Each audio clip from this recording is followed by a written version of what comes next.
How's everyone doing? It's Sunday night. I said, how is everyone doing? Awesome. My name is Jeremy Ween. I am the founder of the New York City Podcast Festival. Thank you all so much for coming out and spending your Sunday evening at the pit. Please give them a round of applause for hosting us. This is pretty awesome because this is a 2-for-1 slot, so there's 2 shows. So please stick around for the second one. And also, we have one more show in the festival in here at 11. It's the Pitcast. It's pretty much a Best of the Fest edition. They have pretty much every host of every other show that's been in the festival on their show, so it's going to be a lot of fun. So hang out. There's the bar and all that stuff. And if you tweet about us or you're on Instagram, please use the hashtag NYCPodfest. So without further ado, are you guys ready to get the show started? I know it's Sunday night, but there's a lot of you here. Are you ready to get the show started? Awesome. Please welcome to the stage, Proudly Resents and Dream Tweet.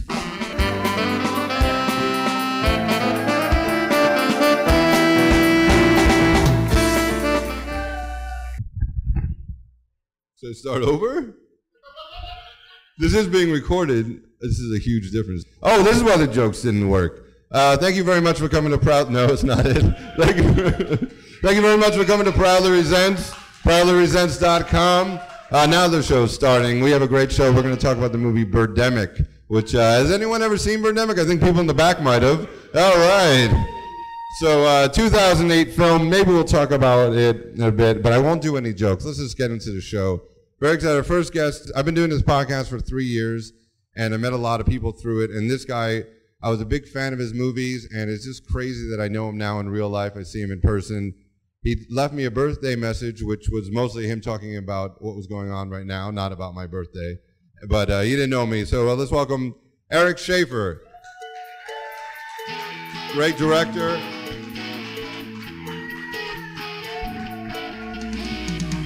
You got to wear your hat. Eric's directed If Lucy Fell, Fall, What am After I, a fucking Windsummer. monkey? Come on. Wear the hat. You brought the hat out. You have a whole curse? room. Yes. Okay. What? Deer stalker hat. The stalker hat? Deer stalker hat. Is that what it's called? If I get cold, I'll wear it. If you get all right. No, I want to go on the Shark Tank with it. Try to make some fucking money. Did you invent this hat? This is a weird. I made it famous. I do yoga next to Russell Simmons, you know, and I'm like, Russell, everyone loves my fucking hat. For 20 years, I've worn this hat.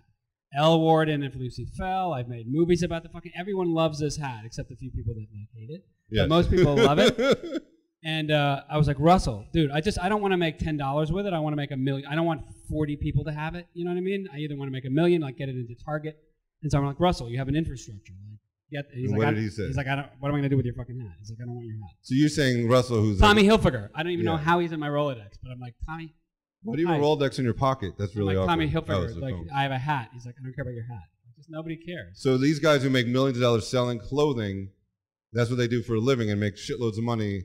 They don't want the hat. And one day, mark my words, you're going to see this. This is going to be the hat, like one season, and I will not have done it.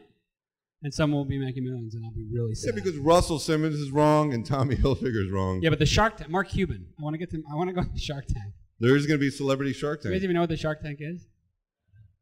You do I'm the only one that watches bad. You know, you have an endorsement. Elmer Fudd wears that hat, and there's one person. No, we were together. We had lunch yesterday in New York, not to drop names, and we passed by a girl who lives in your building, and she was cute. Yeah, I've known that. You know, like if anyone's from New York, you know how if you live in an apartment building and not a brownstone, you know your neighbors are your sort of your second tier friends and little kids that grow up in your building. Although they suddenly become dirty. 19 and hot. That's a different story. I knew it was going there. When you paused, I got nervous. Because once it happened. But anyway, this little girl I knew. But not with her, luckily. No, she's a little cute girl and grew up, and now she's like a 21-year-old med student, and she passed by.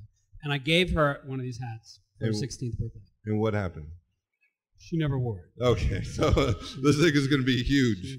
I love the fact that, how long have you lived in this apartment? Like 50 years? No, that apartment 20 years, but the Upper West Side for 50. So it doesn't matter, like you have a hit movie, you have a hit TV show, you're just like, I'm not leaving this apartment. Like, what would take you to get out of that apartment? If I made more money. If I made more How money. much more money do you need? No, I would stay in the neighborhood. I Right. wouldn't pull a David O. Russell and say fuck the Upper West Side. But Yeah, Russell fucking doesn't know his roots. no, God bless him. I just whatever. He Yeah, wanted fuck to move that off guy. of 97th Street. He wanted to make some money. But Because what is it, the hood? Where did he move to? The Upper East Side? I don't know where he moved, but I just It's like remember a rich reading it. neighborhood. But no, I would stay on the Upper West Side. I would just move to Riverside Drive into like an apartment like I grew up in. It's rent control. My mom still lives in, but she can afford it because it's rent control. And you couldn't afford it now if you moved in. Right, this is fascinating. Now, what have you? It is to New Yorkers, right? Anyone New Yorker knows that parking spots and apartments, that's all we fucking care about. I'll walk by a parking spot, and I'll be like, I want to rent a car so that I can get that spot. Literally, I've thought that. Fuck, that's a good spot, man. I got to get a car. It's so a I can get wasted that spot. Yeah, some jerks think you should get a car just for that. You should drive around and wait for that spot. Now, we had reference. You said, what did you eat meticulously? You did a whole show about it called Starved. Yeah.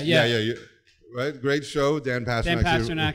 The guy clapping produced the show, yeah. Thank you. Well, it was a pretty fucking good show. Yeah, if you say so yourself. You and Dan love it.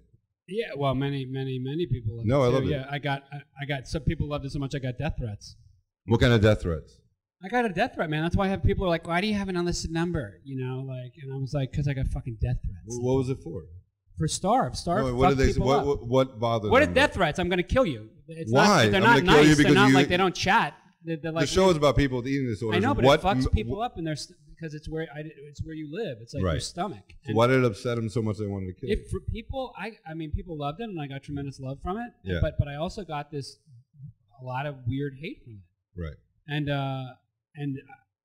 I didn't anticipate that. But I think it's messing with, especially men, because there were 3 men on it. And it's just like, men, don't mess with my food, you know, and I don't want to admit. And there's sex abuse stuff with a lot of people that have eating disorders, and so that attaches on to some gnarly stuff. Hilarious show. Besides the sex abuse and the death it's on threats, YouTube. it was Somebody very put funny. it on YouTube. We didn't clear that. We have this great music in it. We didn't clear it because it was like. Yeah, Dan's not a very good producer. No. We had like Mona Come Lisa's on. and Mad Hatters. We had like Elton John songs from Honky Chateau. Like like Rolling amazing. Stones, Elton John, they don't care. Right, but so we could clear it for the network airing, but we couldn't clear it for like forever in perpetuity. So Right. So anyway, that's why it's never out on Hulu or on places like that. But people ripped it up and put it on YouTube, so you can catch it there if you wanted to see it. And then send $1 to Dan or to Eric, because I mean it's not fair. But we're talking about this film was made and it was kind of like sloppy, and they put things up anyway. Have you done movies, or you wish you can reshoot things? Like if I can go back and now reshoot isn't really in the vernacular of the independent filmmaker. You know what I mean? Like so, like reshooting feels like pussy filmmaking to me. What? Yeah, that's like for pussies. That's for people that have money. You know what I mean? Like for me, and there's something truly like when I make a film, part of the lovely creativity is making the movie with what you have and the time you have allotted. Because once these people leave, they are never going to come back and talk to you again. Meaning my crew. Like they're like, I'm a slave driver, you know. But it's a great movie and it comes out and people see it. So like, but once they go, they're gone. And so you have to finish. And so in editing, I've flipped images. I've run images backwards. I've taken backs of heads that wasn't the person in the scene and made it the person. Dan knows. I mean, FX called us up and we were 3 days from airing our first Starved episode, and they wanted to reorder the first 4 because they thought that some of the Daryl Hammond played this like Yoda of puking. It was brilliant. He like would teach you how to puke silently, and it was so fucking genius. And he would just go like, would come out. It's not. I know it's not funny. I mean, it's awful, believe me, but that's what the show is about. And so they were like, the head of FX's wife saw that episode, and Landgraf, who really liked the show, was like, "That's just if my wife's like walking out, we want people to stay with the show because so maybe that's too intense for episode 2. Can we make 4 2 and 2 4?"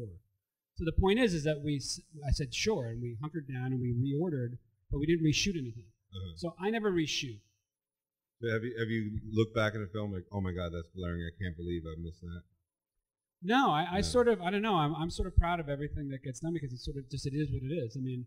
What was the film you just shot in Paris? It looked like you guys just shot. Did you have any permits for that? Yeah, I made a movie called After Fall Winter. I made a movie called Fall in 1997, and I made a sequel to it called After Fall Winter in Paris. And then the third last one? year. I'm going to do one every 15 years about the same character. So Spring, you summer. see a lifetime of a man's relationship to love. That's Until you die or you run out of seasons? 4 seasons, 60 years. All right. So, but it seemed like a lot of those people in the French don't give a shit. Like in LA.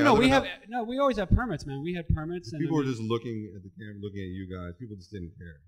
No, that's not true. No, I think if you shoot here in New York, people kind of are good I'm saying about there's no, in my films, you don't No, see but people seem like they background. don't care. Like in LA, people instantly turn. If you shoot in like a supermarket, people all of a sudden pretend they're buying something. And say in New York, they just walk away from you. No. Well, New York, they get mad. They curse at you. Yeah, because they have no patience, and they're kind of, it's like, get the fuck off our corner. We're not impressed by your movie. Right. It almost is like an attitude. I had Woody Allen walk through one of my step over my cables once. Oh, really? That was pretty cool. I remember working all day on a movie shoot, and this part I regret admitting to people, but then rollerblading home. Yes, I'm gay. And then tripping on the wires for some movie called 100 Cigarettes, and then just going crazy at him, even though that's what I do all day. And threatening to sue, and they're like... No, it's actually the opposite. LA, people will come up to me much more than in New York. In LA, whenever I'm there, people are running up saying nice things, and we dig this, we dig that. In New York, there's like a too cool for school attitude. Yeah. And I can tell that someone will recognize me, or not, or they pretend not to. But in LA, they're always running up and saying hi. Or they're like sneak their way in. And if some reality shows are like that. You see somebody that shouldn't be in there, and they're just kind of like looking in and talking. I don't know. Listen, we'll move on. We'll bring in our next guest. Well, let's talk about you have a new show. Well, yeah, I made a show called Eric Schaeffer Life Coach, which is a Who is in that? Who's the star of that? Eric Schaeffer. Okay, he's good. And it's sort of a scripted half hour of I'm playing myself as a filmmaker, as I am, waiting for my next film or TV show, but I'm going bankrupt, so I start life coaching people to augment my salary. So I haven't found a home for it yet. It's going to end up somewhere soon, but I'm on Twitter and Facebook, and if you guys are interested in keeping up with what's going on, I think if someone wants to see it, can they just buy it from you? Well, no, I'm going to put it somewhere where people can get it. It's going to sort of be either on the internet, sort of straight to the people. Would you go to somebody's house and just with a VHS act it out? Well, no, but if you bump into me, it's how I am in real life. Yeah, no, it's pretty much exactly. And I've been doing research on like looking and like real life coaches. That's why I got the idea, because real life coaches, man. I mean, if you just do a Google search for life coaches, it's really. I got a letter from like a girl that I wandered the Upper East Side with after a Bowie concert, whacked out of our heads on having smoked coke that we thought was acid. The hint that it wasn't acid when you were smoking it? Well, like we were 13, okay. and she wrote me after, as they do on Facebook after many, many years, and hi, it's Betsy, how are you? Betsy what? I'm not going to say. And she's a life coach. Oh, okay. So at least you're not smoking banana peels. Have you ever tried that? What was it? As a kid, you ever try that? I tried to smoke anything. I mean, I would do that thing which is I've now revisited in my adult life, but it skipped 40 years the first way, which was to spin around, and hold your breath, and your friend squeezes you and you pass out. I've done that. I passed out. More affectionately known as erotic autoasphyxiation. But, no, I haven't tried that. Who knew that it was called that when we were Is it the same 7? Thing? Oh, no wonder it was so amazing. Watching. Something might happen. No, something that ruins might the movie. And also, it's fucking great. This movie. She's hot. They keep kissing, even when they're not. Look at how hot this is. What do you think? Right? Fine. You look fine. So they don't stop. Then I know why it's okay that you. I don't know. Something just was turned me on in that scene. I would have totally gotten off, but the news side was on. The what? You're a professional. Yeah. I expect. Can I tell you what one thing was great about this movie? Yeah. I don't know if we show the scene when they find dead people on the road. I mean, there's some dialogue. Pull over. There's some dead people on the road, and then they pull over. But it's a busy highway. Right. And so they haven't shut the highway down so that it's only their extras cars, and it's Armageddon. Yes. But you don't get the feeling these people are rushing to get supplies like in Walking Dead. You feel like they're just driving to and on the PCH on their out. She will not get out. Leave. What? We have to. We need love in this world. How did that happen? And you're still here. Thank you very much, guys. Eric Schaeffer, Frank Conniff. Thank you. Thank you. Thanks. And we have a very special song from Rob Paravonian. And please clap and sing along if you know the words. Hanging out with my family, having ourselves a party. We're hanging out